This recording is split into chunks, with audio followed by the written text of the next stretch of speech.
نولو حسنو سومالي دا نولو حسن يا حمزة لغا ربا إنay xal keenaane war xaashaa lilaahi iyo dadkii way xamdinayaane xujadiina way naga hartay xulufadii baas shacabka degmada Jawiil ee waqooyiga gobolka Hiiraan ayaa maanta isugu soo baxay dibadbax ballaaran oo ay ku dalbanayeen in degmada Jawiil ee gobolka Hiiraan la geeyo sanaadiiqda doorashooyinka qof iyo codka iyo kaararka codbixinta si degmada Jawiil ee gobolka Hiiraan ay uga mid noqoto degmooyinka lagu qabanayo doorashooyinka qof iyo codka ah ee gobolka Hiiraan ee dowlad goboleedka Hirshabeelle. Dibadbaxan ballaaran ay dhigeen shacabka degmada Jawiil waxaa qayb ka ah maamulka degmada Jawiil kuwaas oo urkacay dibadbaxan ballaaran ee boqolaalka shacabka iyo qaybaha kala duwan ee bulshada Jawiil ay isugu bixina kaasoo ujeedkiisu ahaa in lagu taageero doorashada qof iyo codka isla markaana ay reer Jawiil ku dalbadaan in degmada Jawiil ee gobolka Hiiraan la geeyo seejooyinka codbixinta si ay qayb uga noqoto degmooyinka lagu qabanayo doorashooyinka qof iyo codka degmada Jawiil ay xaq u leedahay isla markaana ay tahay degmo uu ka soo jeedo madaxweynihii ugu horeeyay ee Soomaaliya Aadan Cabdulle Cismaan Aadan Cadde kaasoo ah madaxweynihii ugu horeeyay ee doorasho qof iyo cod ah lagu doorto waxayna sheegeen in xaq ay u leedahay degmada Jawiil inay qayb ka noqoto degmooyinka lagu qabanayo doorashooyinka qof iyo codka waxayna madaxda dowladda federaalka ee Soomaaliya iyo guddiga madaxa bannaan ee doorashooyinka qaranka ay ka codsadeen in la tixgeliyo codsigooda isla markaana degmada Jawiil ee gobolka Hiiraan ay ka mid noqoto degmooyinka lagu qabanayo doorashooyinka qof iyo codka حسنو دلعوريو هو حاسدك جبو حبان مريد الله هو آذان قلين حبان degmadanu lixdankii waa laga codeeyey 68diina waa laga codeeyey waxaa ku dhashay madaxweynihii Soomaaliya oo u horeeyay Aadan Cabdulle Cismaan ayaa ku dhashay waa gurigu ku dhashay waxa waaye 30 sano ka horkeed ayay meeshaanu ay ahayd deegaan la degan yahay oo maamul oo dawladii 60kii intii ka horeysay 30 sano oo 60kii ka horeysay la degan yahay marka waxaan codsanaynaa saajadu inay ka dhacdo degmada Jawiil waxaan ka codsanaynaa madaxweynaha Xasan Sheekh Maxamuud ayaan ka codsanaynaa waxaan taageersanahay xisbigiisa waxaan doonaynaa saajadu inay ka dhacdo in guddiga doorashada waa salaamayna yimaado in waxaan u baahanahay ummaddaanu waa ummad qadiimi ah waa ummadii uu ka dhashay Aadan Cabdulle Cismaan waa ummadii mudnaantaas lahayd waxaan u baahanahay marka in la keeno doorashadii xorka iyo xalaalka ahayd oo lagu mataqaan ismay inay tahay qof iyo cod inaan helnaan doonaynaa in la keenaan doonaynaa xala dhalay markaan noqono oo xuma ka waantoowna xamar iyo Hargeysa marka la isku xiraya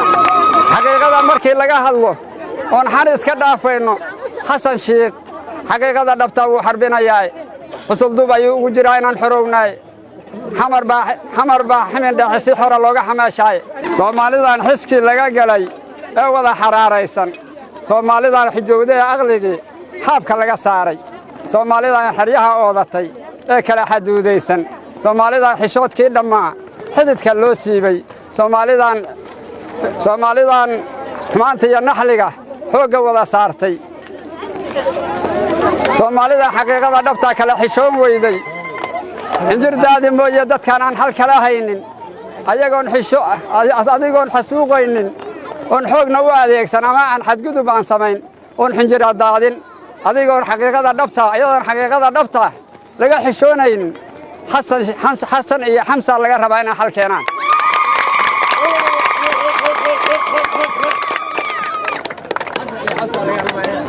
حسن يا حمزة لغا ربا إنay xal keenaane war xaashaa lilaahi iyo dadkii way xamdinayaane xujadiina way naga hartay xulufadii baas waxyaal hadday noo dhashay sidikta xaylaan xagla bararku ubadku ku dhacay hada soo bixiye oo dadkii xubeerada ahaa way xajinayaan xaydada bixi dhulka xalufka ah xaydada bixi dhulkii xaalufka ahaa ee xaqiiqdiina maanta la helay naga xabaalnayd xidigii dalkeena dhashay aan la xagal daacin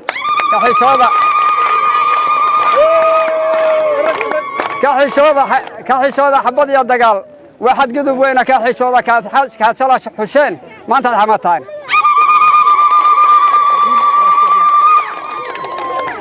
xalu raadi xuduudahoon la xirin cadowgu xoogowya xaluu raadi xeebihii dalka laga xamaashaayo xaluu raadi xooggii dalka la xaqiraya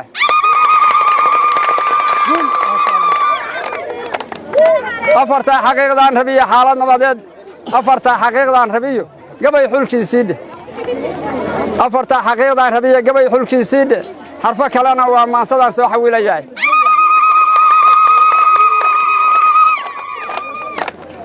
xuduudaha markaan xiranno oon xoogga wada saarno xulufada shisheeyaha markii xididka loo siibo oo xaqiiqda loo wada baxo oon gaalo ka xorown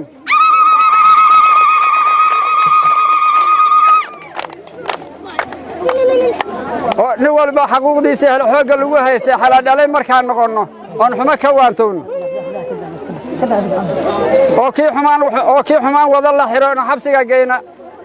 oo kii xumaan wada la xiro oon xabsiga geyna xalaadhalay markaan noqonno oon xumo ka waantowno xamar iyo hargeysa markaa la isku xidhaya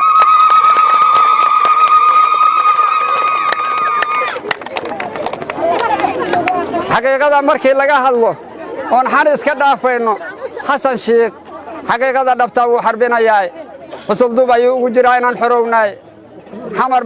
xamar baa ximin dhexe si xora looga xamaashaay ilaahay ha xafido ninkaas wuu xarbinayaa ilaahay ha xafido ninkaas wuu xarbinayaa doorasho qof iyo coda ayaan u soo istaagna oon ka wada midaysannahay degmada dhammaanteed hadday culummo tahay hadday madax tahay hadday nuuc kastaba ay tahay madaxweynaheenna xasan sheekh maxamuud waan u hambaliyeynaynaa asagaa ku mahadsan heerkan isagaana soo gaarsiiyey aniga qof weyn baan ahay weligay ma arag dawladnimo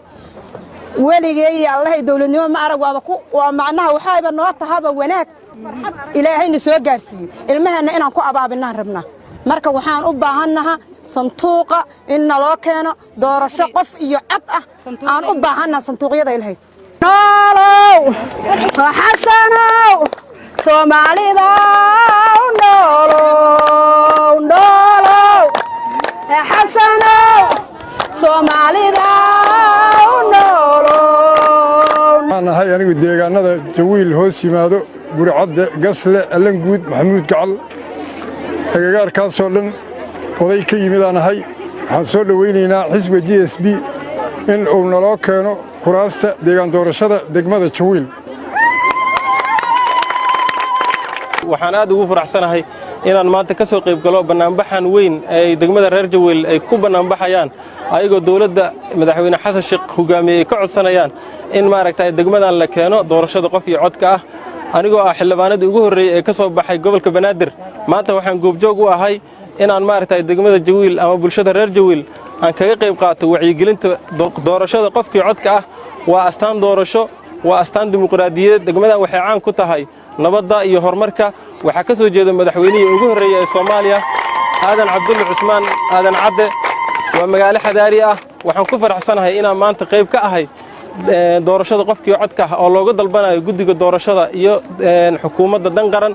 iyo madaxweyne xasan sheekh maxamuud iyo ra'iisul wasaaraha guddiga doorashooyinka madaxweynaha Hirshabeelle ku-xigeenkiisa